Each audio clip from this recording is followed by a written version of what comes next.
Leader, third party. Thank you, Honourable Speaker. Honourable Speaker, earlier this week, the Attorney General confirmed that money laundering goes beyond our casinos.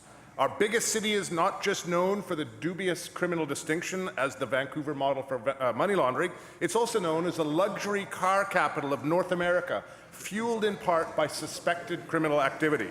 Indeed, Honourable Speaker, provincial employees identified numerous red flags connecting money laundering to the luxury vehicle export market. And despite these flags, the province issued over $85 million in PST refunds since 2013 to many suspicious individuals. My question, Honourable Speaker, is to the Attorney General. He has said he has taken action on this finding, but why was this suspicious activity not allowed to persist for so long, and why did it take this special report to highlight what government officials have known for many years?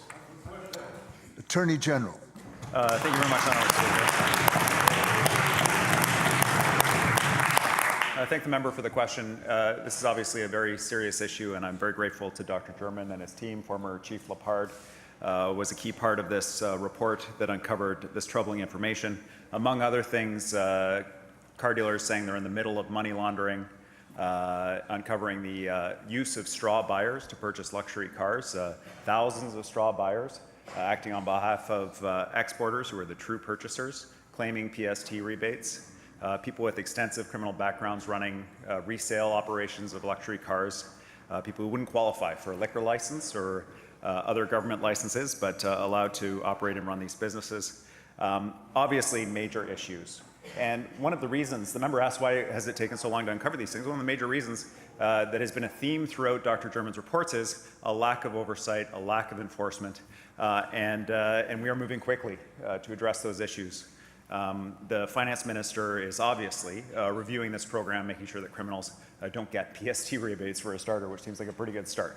The second piece is we're working with RCMP, with police, with the Solicitor General's office, to ensure that the provincial government can do everything we can in terms of enforcement. We're working with regulators in terms of their mandates. There is a lot going on in this file to respond, and I'm very grateful that Dr. German's bringing this stuff to our attention so that we can take action on it.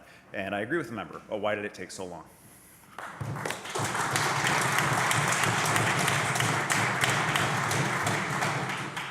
Leader, third party on a supplemental. Thank you, Honourable Speaker, and thank you to the Attorney General for the answer. Honourable Speaker, one quote in the German report on luxury cars released earlier, or the section released earlier this week, stood out for me. A car dealer said, "I'm right in the thick of money laundering here," and he also said, "It's unequivocally money laundering."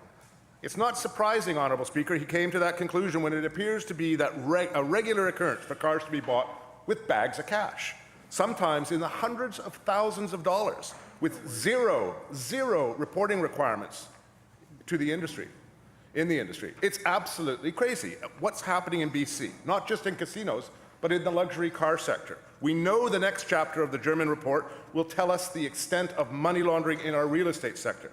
To the Attorney General, the more we learn about this, the more we know how important it is now to have a public inquiry. The BC Green Caucus has been calling for one for months now. Thousands upon thousands of British Columbians have been calling for a public inquiry. And just last week, I introduced a petition from a federal EDA of the NDP calling on this government to bring forward a public inquiry.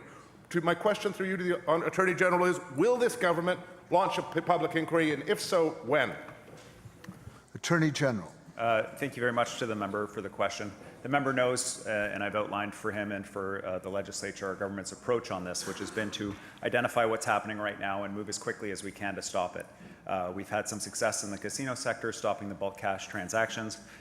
We will have success in the luxury car sector, addressing the issues that have been raised here. The issue around public inquiry is really more aimed at who knew what when, and are there any issues related to corruption? People want to know the answers to those questions. I understand why people want to know that. I mean, this went on for a long time. This is a decision that is in front of Cabinet, and I will have, Cabinet will have a decision. Government will have a decision for British Columbians very shortly, and I thank the member for that.